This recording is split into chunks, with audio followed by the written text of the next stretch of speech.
पूरे गांव के बच्चे गायब हो गए। उन्होंने आखिर क्या अनुभव किया? उसका नाम दफेई है। वह हमारे गांव में मशहूर है। वह हमेशा बच्चों को दूसरों के खेत में फल चुराने ले जाती। गांव वाले इन बच्चों से बेबस थे। अगर कोई उन्हें संभाल सकता था तो वह मेरी दादी थी।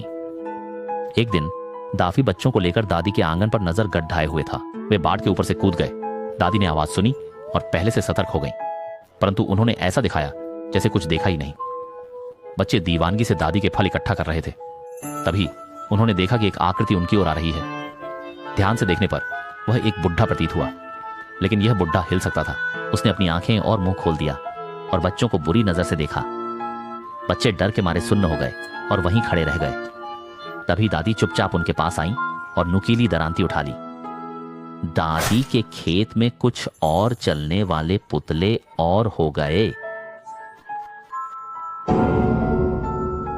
मेरे पिताजी ने सुना कि लोमड़ी का दूध पीने से दुनिया की सारी सुंदरियों को आकर्षित किया जा सकता है। उन्होंने वास्तव में 1000 साल तक साधना की हुई मादा लोमड़ी का सारा दूध अपने हाथों से निकालकर पी लिया। लेकिन मादा लोमड़ी को लगा कि मेरे पिताजी बहुत आकर्षक हैं। उसने मानव रूप धारण कर उनके साथ संबंध बनाए। काम समाप्त होने के बाद मेरे पिताजी का मन नहीं भरा और वे फिर से कोशिश करने की सोच रहे थे। तभी उन्होंने देखा कि गुफा के चारों ओर सैकड़ों डावनी शर्मा पानी छुपा है। सफेद बालों वाली लोमड़ी। सामने की सफेद बालों वाली लोमड़ी ने एक बार गहरी आवाज में गुर्राया, जैसे कोई आदेश दे रही हो। फिर लोमड़ियों का झुंड मेरे पापा को काटने दौड़ पड़ा, जब तक कि वह लहूलुहान होकर मर नहीं गए। दादाजी को पता चलने पर उन्होंने पहाड़ की ओर इशारा करके कहा, तुम जानवर लोग, मैं तुम सबको मार डालूंगा और गटर में फेंक दूंगा। ये कहते हुए दादाजी लाइटर लेकर पहाड़ पर गए और पूरी पहाड़ी को जला दिया, जिससे सारे लोमड़ी की गुहाएं जलकर नष्ट हो गईं। अगले दिन गांव के लोगों ने देखा कि दादा खेत के खाद के गड्ढे में मरे हुए पड़े थे। उनके मुंह में पूरा गंदगी भरा था और गड्ढे के आसपास घने सियारों के पंजों के निशान थे। पूरा गांव जानता था कि हमारे परिवार ने एक पारंगत सियार को नाराज कर दिया था और कोई भी दादा के शव को लेने की हिम्मत नहीं कर रहा था। बाद में ली नाम का एक बुजुर्ग व्यक्ति मुझे अकेले रोते हुए देखकर मुझे सांत्वना देने लगा। वामन, तुम्हारे पिता ने चोरी से बाघ का दूध पिया तो उन्हें यह सजा मिली। तुम्हारे दादा ने पहाड़ को आग लगाई जिसमें ली दूसरा अंकल का पूरा परिवार जलकर मर गया। ये बहुत बड़ा पाप है। अब ली दूसरा अंकल तुम्हारे पूरे परिवार को मारना चाहता है। तुम गांव में नहीं रह सकती। मैं अब किसी को भेजता हूँ ताकि तुम्हें तुम्हारी मौसी के घर पहुंचा सकूं, ताकि तुम्हारी जान बच सके। पर 18 साल बाद तुम्हें जरूर वापस आना होगा। का अंजाम भी तुम्हारे दादा जैसा ही होगा। समय तेजी से बीत गया। देखते ही देखते 18 साल गुजर गए और मैंने भी कॉलेज से स्नातक कर लिया। जब मैं फिर से इस दूरदराज के छोटे से गांव में लौटा तो एक गठीला आदमी गुफा के मुहाने पर खड़ा था। देखते ही मैंने कहा, मैं तुम्हारा 18 साल से इंतजार कर रहा था। ये नहीं सोचा था कि तुम अभी भी मरने के लिए वापस आने की हिम्मत करोगे। ये व्यक्ति बहुत सुंदर है। लोमड़ी जैसी आंखें, गुलाबी सफेद चेहरा, लेकिन उसकी आंखें ठंडे ढंग से मुझे ऊपर से नीचे तक देख रही हैं। चेहरे पर हल्की मुस्कान है, जैसे वह इन जानवरों के समूह का हिस्सा हो। मैंने थोड़ी सावधानी से पूछा, तुम कौन हो? उसने जवाब नहीं दिया, बस मुझे ऊपर से नीचे तक देखती रही। लीला उठाए, मैं तुम्हें लेने आया हूँ। नहीं सोचा था कि तुम बहुत सुंदर हो। नहीं जानता खेलते समय भी तुम्हारी माँ जैसी हो या नहीं। उसकी बातों में हल्कापन था। मुझे कुछ नापसंद आया, लेकिन फिर भी मैं उसके पीछे चलती रही। ली बूढ़ी के घर पहुंचने पर ली बूढ़ी ने आदमी से कहा, ली दूसरा, आज ओल्हान का पोती वापस आ गई है 18 साल पहले की बात को खत्म करने के लिए। तुम्हारी कोई भी शर्त है तो बताओ, मैं तुम्हारे लिए गवाह बनूंगी। ये सुनकर मैंने अपनी भावनाएं शांत की।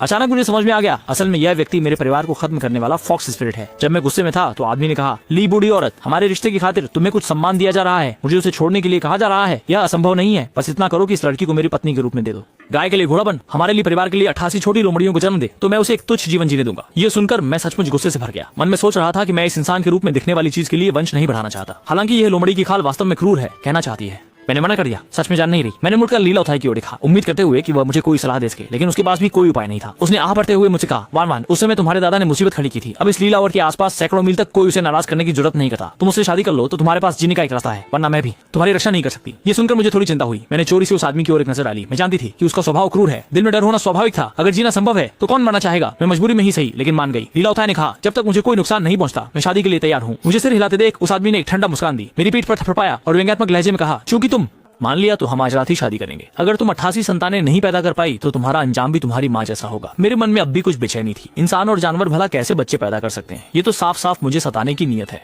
मेरे पूरे परिवार को बर्बाद कर दिया, अब फिर से मुझे परेशान करने आ गया है। लीला उठाई ने मुझे देखा और एक आह भर रखा। पश्चिम के कमरे में अभी भी एक जगह है। आज रात तुम दोनों वहाँ वो कमरा शादी के लिए इस्तेमाल कर लेना। एक रात सो लेना, सुबह उठकर तुम पति पत्नी होंगे। लीला, और तुम्हें अपना वादा नहीं तोड़ना चाहिए। अगर ओल्हान के पोती के साथ कुछ भी गलत हुआ तो मैं ये बुढ़िया कभी इसे शांति से नहीं छोड़ेगी और इसके परिणाम की जिम्मेदारी तुम नहीं उठा पाओगे। तुम खुद ही समझ लो। वो आदमी मुस्कुराते हुए बोला। पश्चिम वाले कमरे की तरफ इशारा किया और देखा कि मैं वहीं खड़ी हूँ। उसने पूछा कि मैं अभी तक अंदर क्यों नहीं गई। क्या मैं अब भी उम्मीद कर रही हूँ कि वो मुझे उठाकर अंदर ले जाए? मैंने पहले भी सोचा था कि मेरी शादी कैसी होगी। मेरे विवाह में एक भव्य और रोमांटिक समारोह होगा। अब इस दृश्य को देखकर मेरा दिल ठंडा हो गया है। न शादी का गाउन, न अंगूठी, ये कैसे हो सकता है? और जानवरों की तरह सोचकर कि मेरी पूरी जिंदगी वो बर्बाद कर देगा, मेरा दिल भर आया, पर मैं रो नहीं पा रही थी। सचमुच लाचार थी। लीला उठाई मुझे इस तरह देखकर भी आह भरकर उस आदमी से धीरे धीरे बोली, ली, परिवार में सबसे ज्यादा बदला लेने वाले तुम ही हो। अब काफी हो गया। लड़की की उम्र छोटी है, वो तुम्हारा सताना सहन नहीं कर सकती। वो आदमी मुझे पश्चिमी कमरे में ले गया। मेरा उदास चेहरा देखकर हंसकर पूछने लगा कि मैं तैयार हूँ या नहीं। मैंने सिर दूसरी ओर कर लिया। मैं उसी बात मानने में अलसाया था। मन में गुस्सा और दुख से भरा था। सच में चाह रहा था कि इस आदमी का काम तमाम कर दूं। उसने देखा कि मैं जवाब नहीं दे रहा हूँ, फिर से हंसकर बोला, अभी तो तुम खुश नहीं हो, लेकिन आगे चलकर तुम्हें मेरी जरूरत पड़ेगी तो तुम्हारा क्या ख्याल है? पूरी रात मैं कांटे वाली जगह पर बैठा था। दिल में इतना दर्द था कि मैं मरकर इसे समाप्त करने का सोच रहा था। लेकिन ये सोचकर कि उसने मेरे परिवार को नुकसान पहुंचाया है, मैं उसे इतनी आसानी से कैसे छोड़ सकता हूँ। मुझे चैन नहीं, मैं उसे कीमत चुकाना चाहती हूँ। अगले दिन सुबह सुबह जब हल्की रोशनी हुई थी, लीलावताई के घर के बाहर एक कार के हॉर्न की आवाज से मेरी नींद खुल गई। मुड़कर देखा तो वह पहले ही चली गई थी। मेरे शरीर पर लोमड़ी की गंध छाई हुई थी। कंबल हटाकर देखा तो वह लोमड़ी के बालों से भरा हुआ था। मैं दर्द सहते हुए मुश्किल से उठ पाई। अचानक देखा कि खाट पर एक चमचमाती हुई सोने की चेन पड़ी थी। हाथ बढ़ाकर उसे उठाया तो उसमें एक लटकन था जिस पर लिखा था शुभ इन अनजान, शुभकामनाएं। मैंने सोचा कि यह शायद कल रात उस आदमी का गिरा होगा। मैंने तुरंत उसे पकड़ लिया, चैन को अच्छी तरह छिपा दिया, फिर थकी हुई काया को घसीटते हुए कमरे से बाहर चली गई। इस समय हमारे पड़ोसी ली दादी के घर के सामने एक बहुत ही शानदार दिखने वाली मर्सिडीज कार रुकी थी। कार से एक बहुत ही साधारण कपड़े पहने आदमी और एक सज धज से सजी और हल्का मेकअप किए हुए महिला उतरी।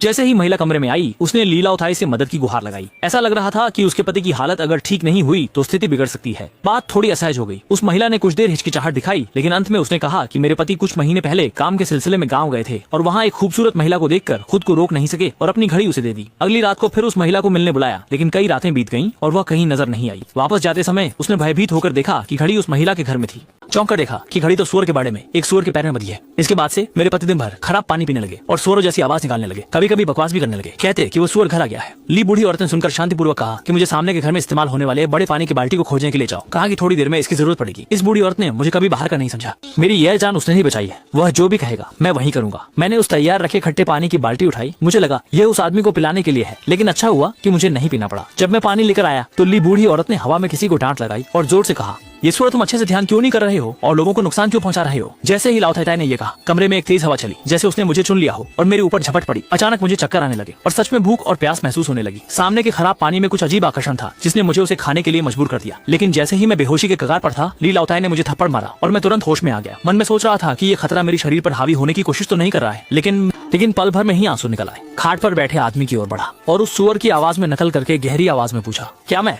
तुमने जब मुझे घड़ी दी थी तो यह भी कहा था कि तुम अपनी पत्नी को तलाक देकर मुझे मुख्य पत्नी बनाओगे, लेकिन वह आदमी मुझे देखते ही डरकर अपनी पत्नी के पीछे छुप गया।